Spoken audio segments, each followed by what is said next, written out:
Atenção, está no ar a Rádio Libertadora. Começa agora o Hoje na História de Ópera Mundi. 1969. Morre o filósofo e sociólogo alemão Theodor Adorno.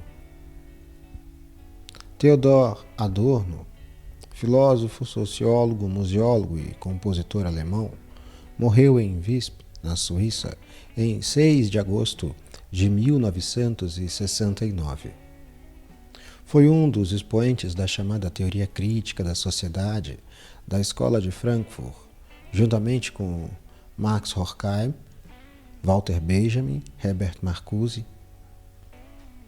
Filho de um comerciante judeu-alemão e de uma cantora corso-genovesa, nasceu em 11 de setembro de 1903. Em 1924, graduou-se em filosofia pela Universidade de Frankfurt e em 1931 se doutorou com o trabalho A Construção do Estético. Com a ascensão do nazismo, foi obrigado a emigrar, primeiro a Paris, depois a Oxford e finalmente a Nova York. Regressou à Europa quando terminou a guerra e em 1950 retomou suas aulas de filosofia e sociologia no Instituto de Pesquisa Social de Frankfurt. Além da estimulante amizade com Walter Benjamin, que influenciaria sua obra, foi decisivo o encontro com Max Horkheim, pensador afim com quem manteve sua longa e frutífera colaboração na revista do Instituto, que culminou com a coautora de A Dialética do Esclarecimento, de 1944. Quanto ao seu interesse pela musicologia, teve grande importância sua relação com a vanguarda musical viemense.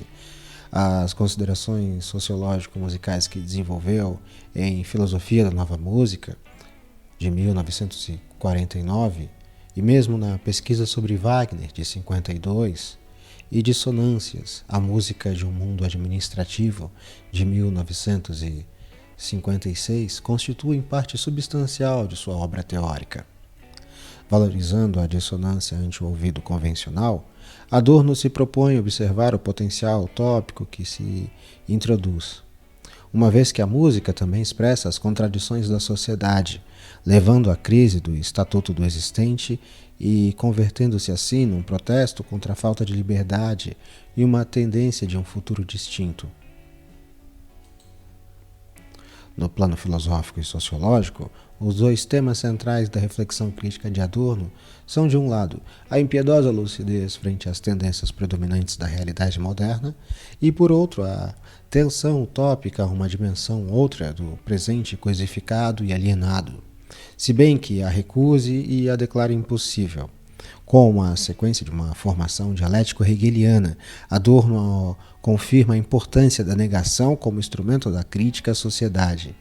Em Dialética do Esclarecimento, que oferece uma radiografia da moderna sociedade de massas, em especial da estadunidense do pós-guerra, já se desenha o horizonte do homem contemporâneo envelhecido pela indústria cultural, com suas falazes liberdades e pelo mito da racionalidade científica que se entrelaça com o domínio e cuja função libertadora resulta sufocada cada vez mais por um totalitarismo mais ou menos explícito.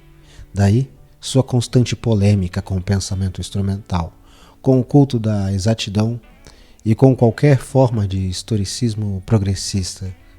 Esses temas são desenvolvidos ademais na fascinante colagem de aforismos intituladas Minima Moralia, de 1951, e também no ensaio sociológico A Personalidade Autoritária, de 1950, e em sua Dialética Negativa, de 66. No plano filosófico, junto à leitura do pensamento hegeliano de 3 estudos sobre Hegel, de 1963, que teve o mérito de abandonar o intelectualismo abstrato do esclarecimento sem cair na idealização da razão dialética, a intervenção de Adorno se caracteriza pelo repúdio da fenomenologia, num ensaio que acusa de abstração e distanciamento das contradições histórico-sociais, bem como de uma suspeita constante de irracionalismo.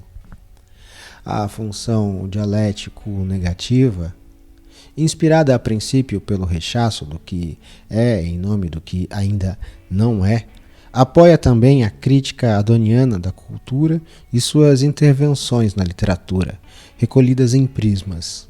Crítica Cultural e Social, de 1955, e nos 4 volumes de Notas da Literatura, que foram escritos de 1958 a 1974.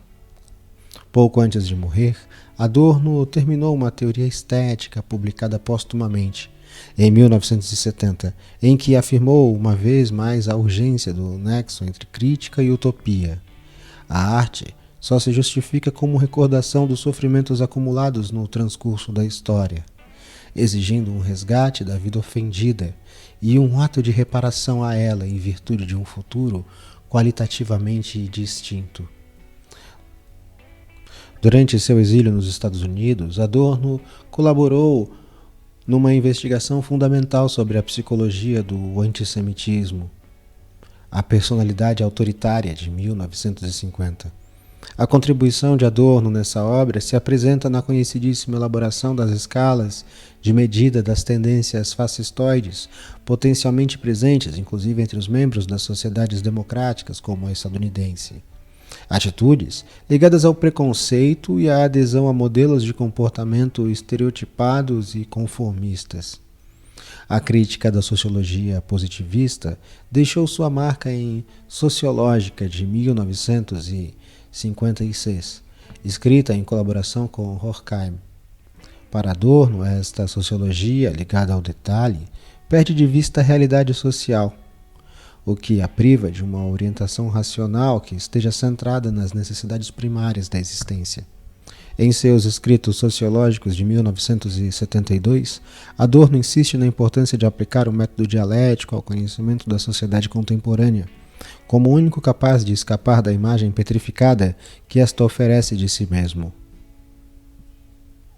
Outra obra de interesse sociológico é Sociologia da Música, de 1962, cabendo citar também Impruptus. Você já fez uma assinatura solidária de Opera Mundi? Fortaleça a empresa independente. Acesse www.operamundi.com.br/apoio. São muitas opções. Você também pode fazer um Pix usando a chave apoie@operamundi.com.br. Obrigada!